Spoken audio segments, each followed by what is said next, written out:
Hello students, आज हम देखने वाले हैं डीसी जनरेटर में प्रेरित विद्युत वाहक बल। जो जनरेटेड ईएमएफ होता है किसमें, डीसी जनरेटर में, वो कैसे निकालते हैं, किस फॉर्मूले से निकालते हैं, उसको समझने वाले हैं। तो यहाँ पर हमने लिखा है ईजी। ईजी क्या होता है? जनरेटेड ईएमएफ, जिसे हम बोलते हैं विद्युत वाहक बल, इलेक्ट्रोमोटिव फोर्स। कैसे निकाला जाता है उसको समझते हैं। तो इसमें हमने फॉर्मूला लिखा है 5Zn/60 इंटू P अपॉन ए। तो ये फॉर्मूला है 5Zn/P। क्या होता है इसको समझ लेते हैं।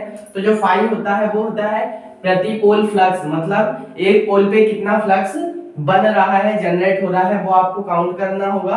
किससे होगा? तो फ्लक्स मीटर से होता है। फ्लक्स को हम मापते हैं वेबर में, ठीक है।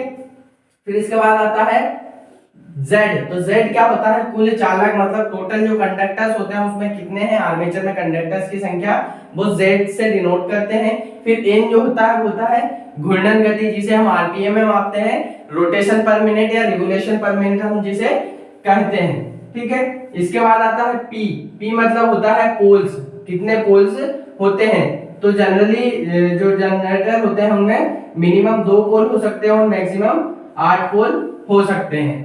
फिर होता है ए। तो ए क्या होता है? समांतर पथों की संख्या, मतलब जो आर्मेचर है उसमें समांतर पथों की संख्या कितनी है। अब ये जो समांतर पथों की संख्या है ये वेव बाउंड रोटर के लिए या वेव बाउंड आर्मेचर के लिए अलग होती है और लैप बाउंड आर्मेचर के लिए अलग होती है।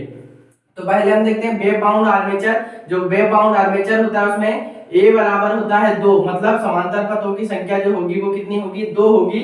लेकिन वेव बाउंड आर्मेचर जो होता है, लैप बाउंड आर्मेचर जो होता है, ठीक है, वेव बाउंड में होगी ए बराबर 2 और लैप बाउंड आर्मेचर जो होगा उसमें क्या होगा? ए बराबर पी, मतलब जितनी पोल्स की संख्या होगी उतनी ही क्या होगी? समांतर पथों की संख्या होगी।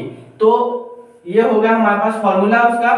तो हम जो निकालेंगे, हमारे पास जनरेटेड ईएमएफ होगा, किसमें मापेंगे? वोल्ट में मापेंगे।